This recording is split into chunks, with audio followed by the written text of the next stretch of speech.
What's up guys, Daniel Byer, and putting together a final video for the night. And I've had an opportunity to actually get some good footage, good examples, really smooth transitions, and I just want to cover one last random scramble for solving the 4x4. My method involves, it is a rule-based method, right? The first concept is to do the first two blocks, so the first 1x3x4 blocks, and I start off by normally 3 sub-steps of that, and I do the right centers, transitioning to the entire first block on the left side, and then finishing up the right block on the second block on the right side. And so with that, I'm gonna, during inspection, I see a half bar, and I see another half bar, easy build. The thing that I might do is I'm actually going to do a D prime, knowing that I need to, when I do my wide L2 to pair this half bar, this is going to bring this piece here, so I'm going to do a D prime. So what I mean is I'm going to do a D prime, so that way when I do my wide L2, I pair this half bar up, and that's also there.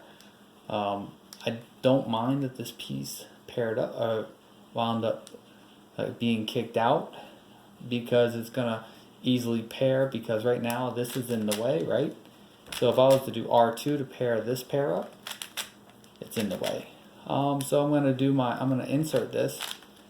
So with a wide U, L2, wide U prime, and then take my insertion, line them up, insert the other half bar. Normally I would solve the first block as white on the left side, but I see an easy transition to, because I already have this half bar done, I'm going to actually, normally would commit to that, but I'm going to actually transition to a yellow first block. Looks like it's going to be really easy, as I was already able to add a second piece, and the third piece will come in right there. So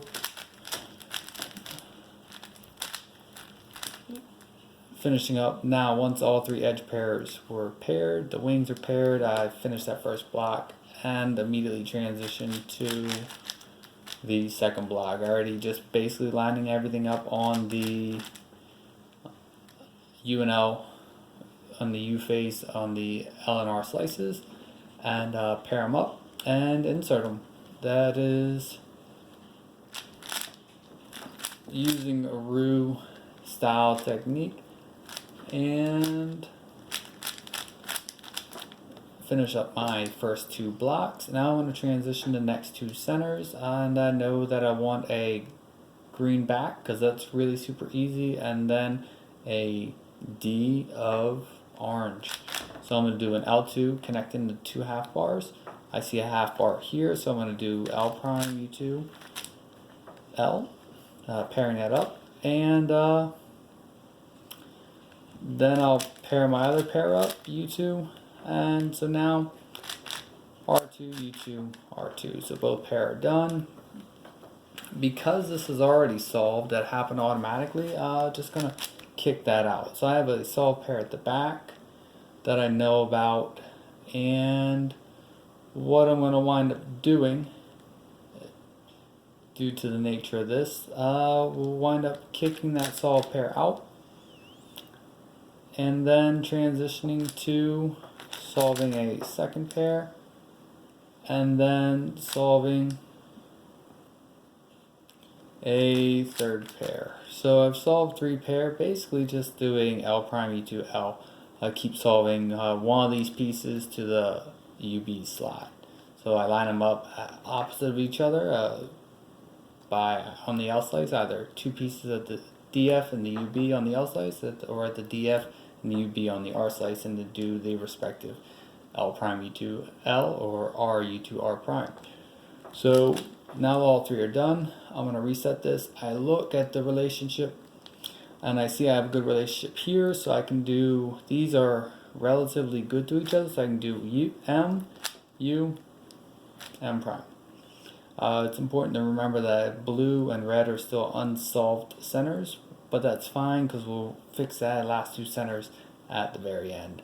So I've got my last three edge pairs of the LSC wings, all in the U layer, and a good relationship on the UV and UF slots. What I mean by that is that these yellow-red pairs, I can pair them up either with wide R prime or wide L prime.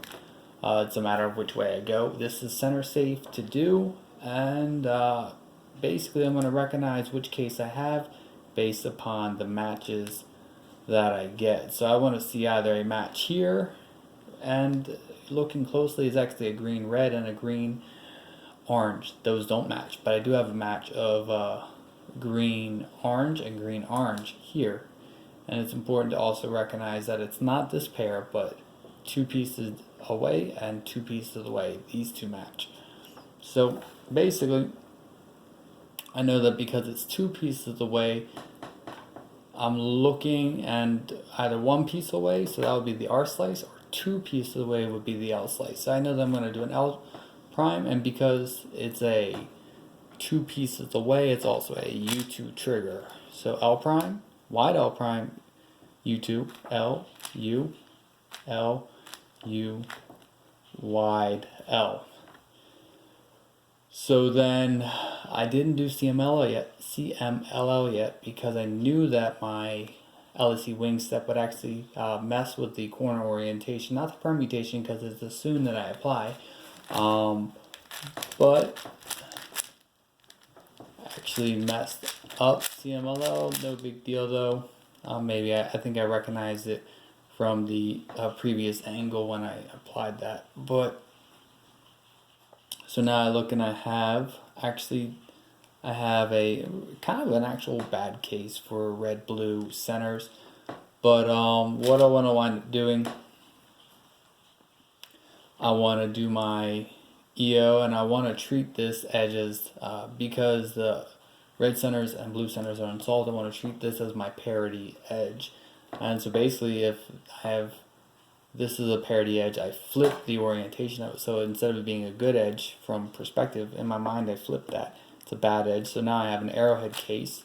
Remember, this is the bad edge. So I'm going to do M prime, U, M prime. So now, excluding this parity edge, everything's oriented. 4A is done. 4B is done. And then 4C is done. So now, in this case, right, it's an interesting situation, right?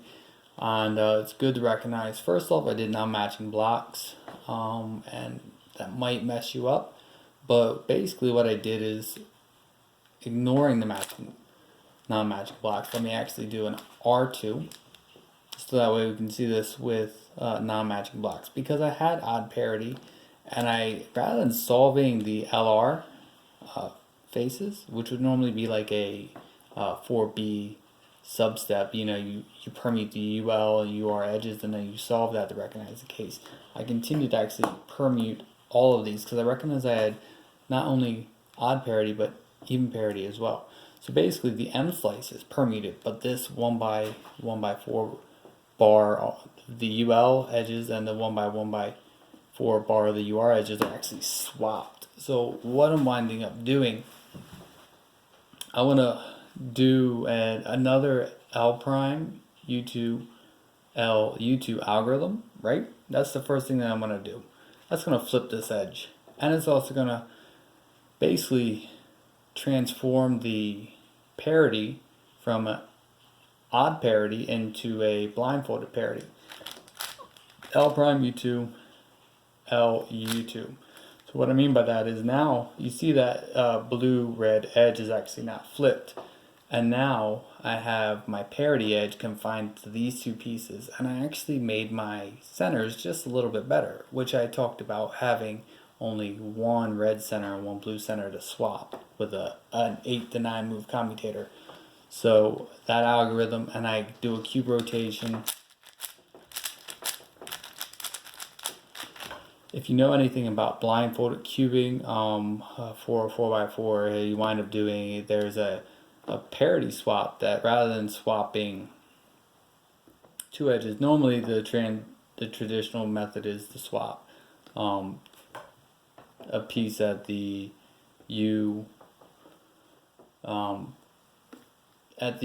FUR, or excuse me, FUL, and the UBL, or vice versa at the BUR and UFR for the wings.